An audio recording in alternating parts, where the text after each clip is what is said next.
Good morning. Welcome to this session.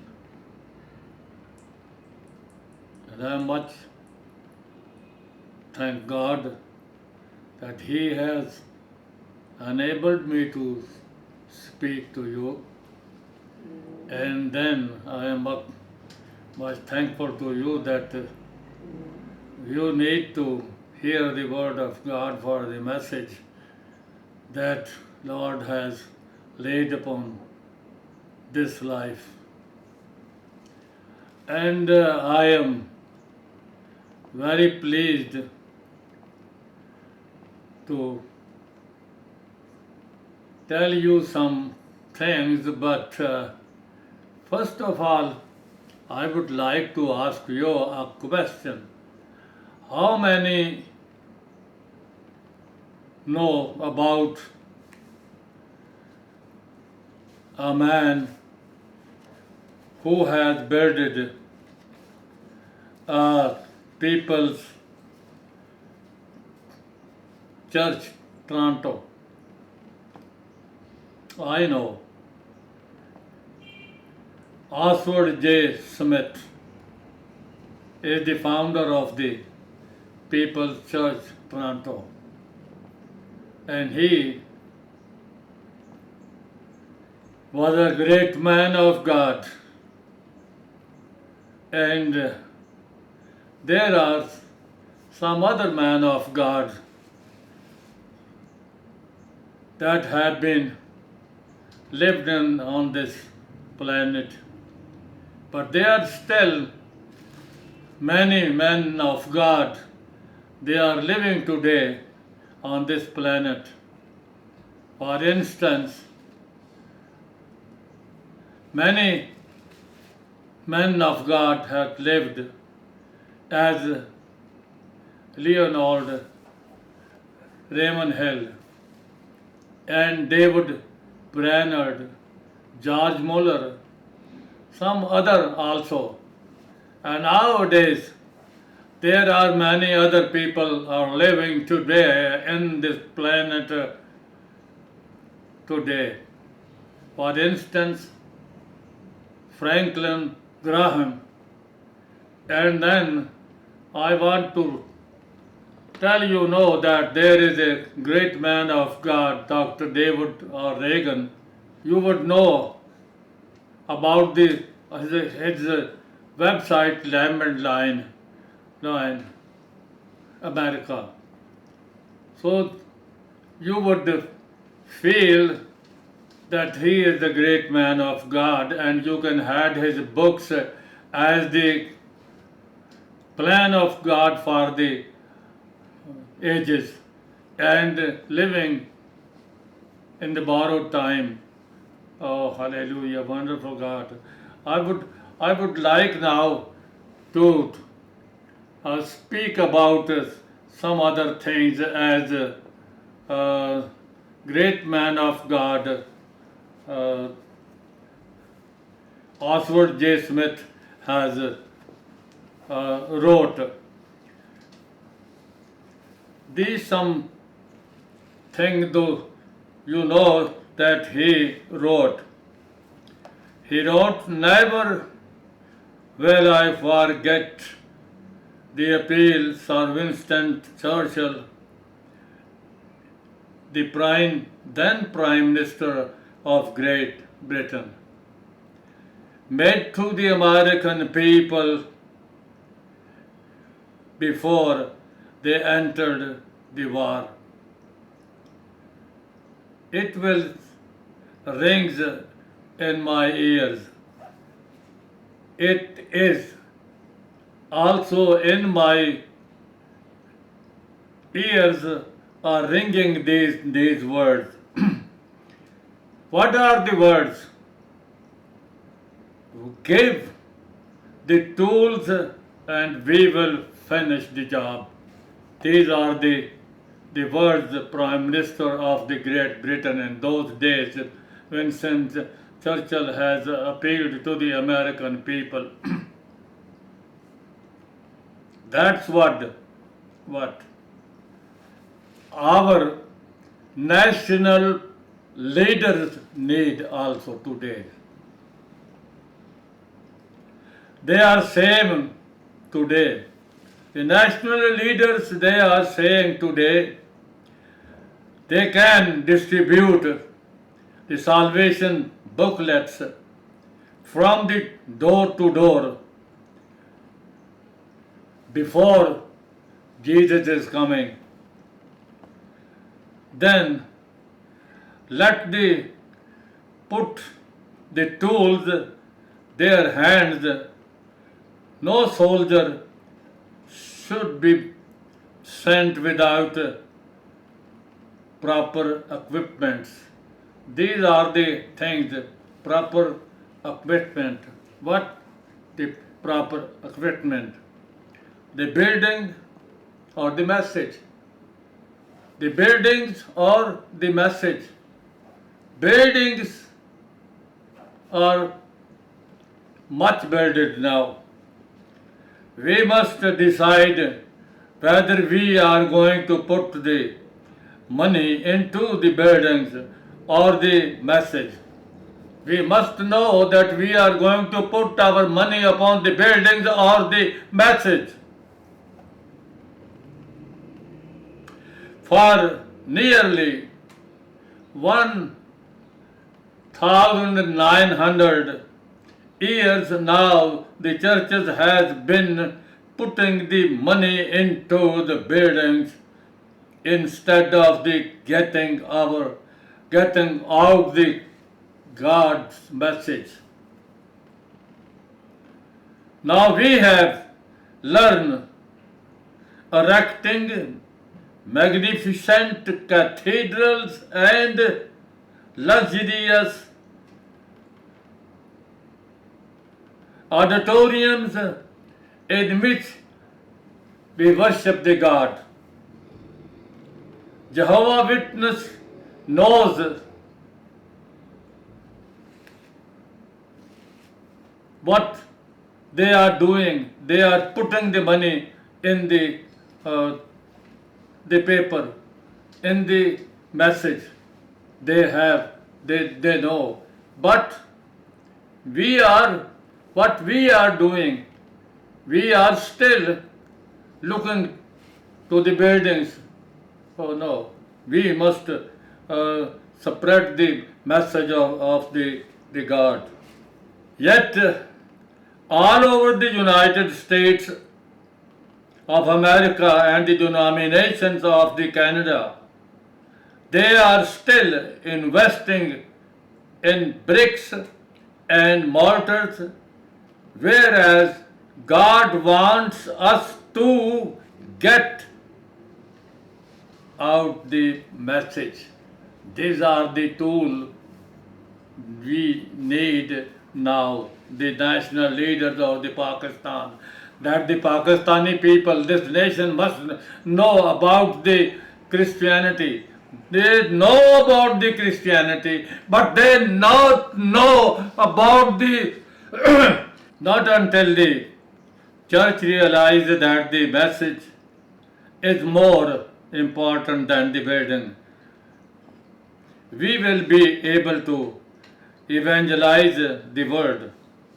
We, the national leaders of the Pakistan, we need material that we evangelize the nation of Pakistan. If for every fountain cent, if we every 14 cent invest in the printed page, we can win a soul to Christ. Then by all means, we should put our money into the message. God did not tell us to build luxurious churches and invite the people to come in. He told to get out with the message and preach the gospel to the entire world. Let us then change the method. Let us now change the method. Let us put our money into the building, but into the message. Not in the buildings, but into the message. Equipment. Number one, I have told you the building or the message. And number two, what is equipment? I think we make the great mistake. I think we made the great mistake when we equip our national leaders as we sometimes do for their first term.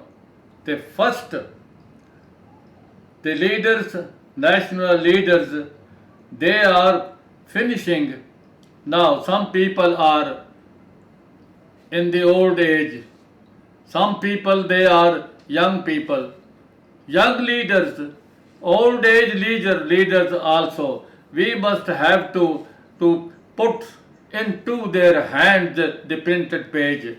This must be done in all the things. The first of all the things, and then one thing.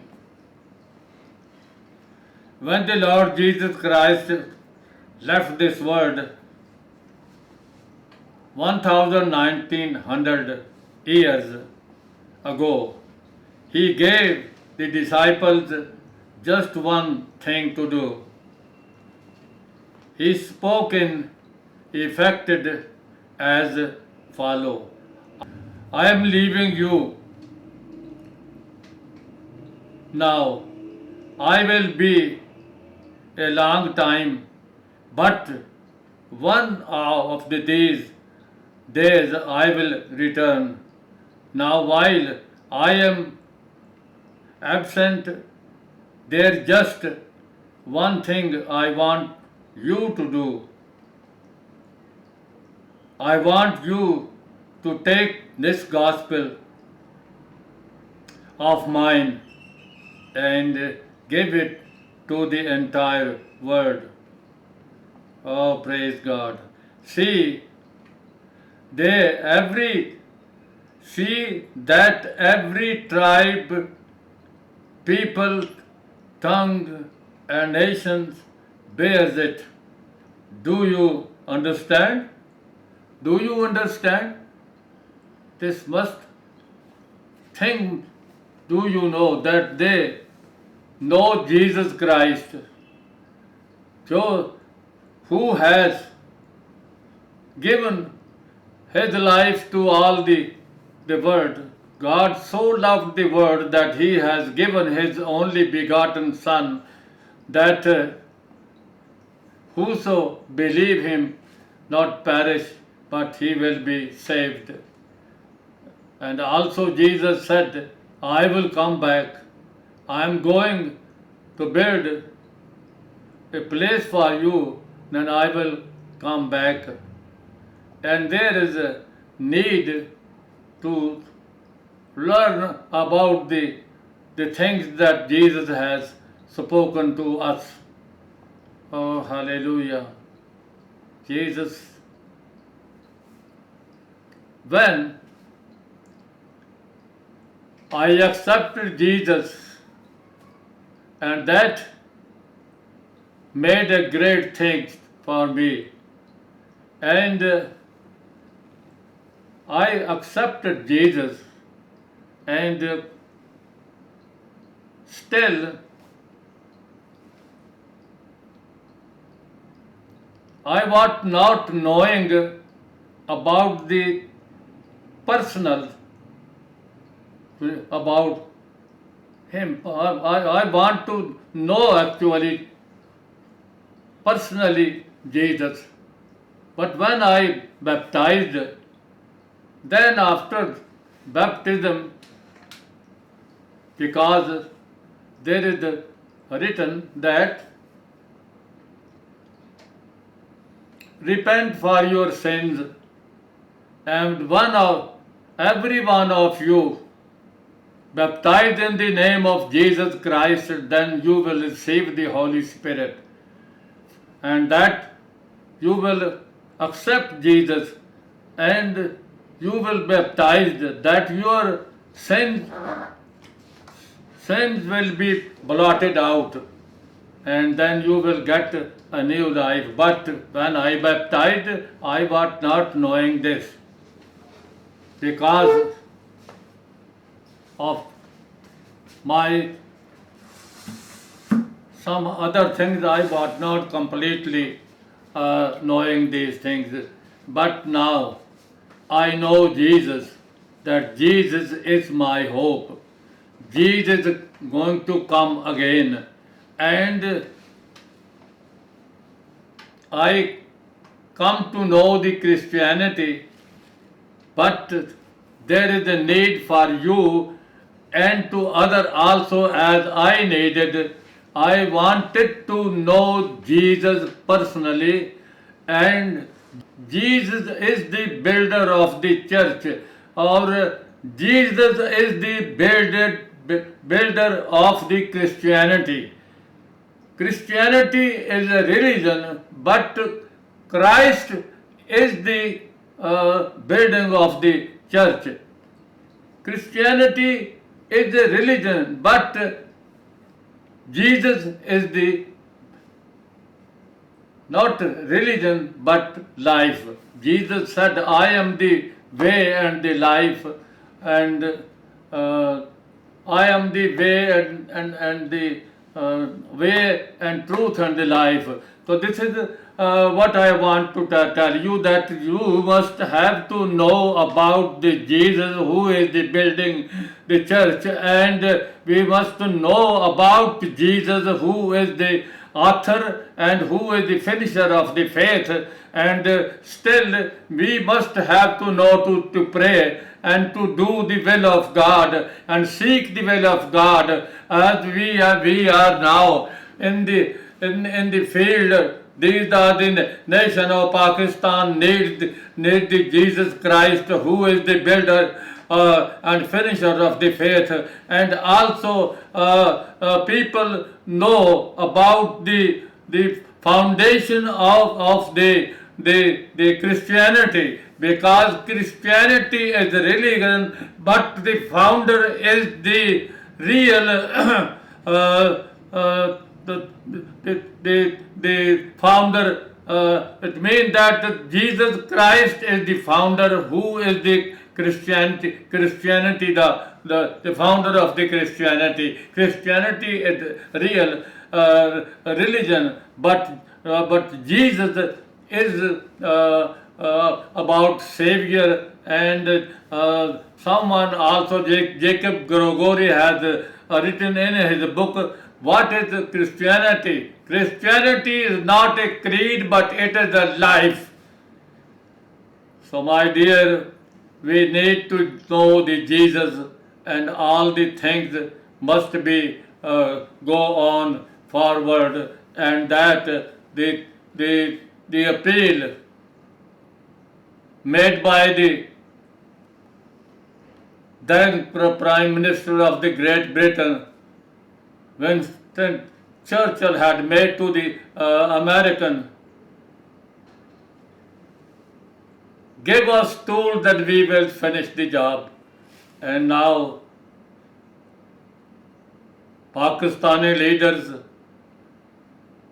and including me also, I am praying the Lord touch the hearts of the people, that they should know about the need, that we need the satellite channel, TV channel. We need the books, as Dr. Reagan has written the books, and I have translated all the books. It must go the message. So there is a need to build the church, but church is not the the mortar and bricks, but the church is the living body of Christ. And whosoever believe in these things, he must be repent and be baptized in the name of Jesus, and then you will get the remission of sins. I will be very happy to speak to you this morning, and I will going to speak some other day, Lord willing, because there is a must to speak, to tell you about the repentance, about the new birth, about the living in God, about the God Himself. God is. Who is God?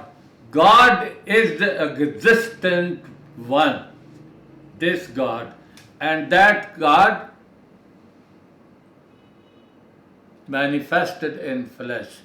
And in flesh was Jesus.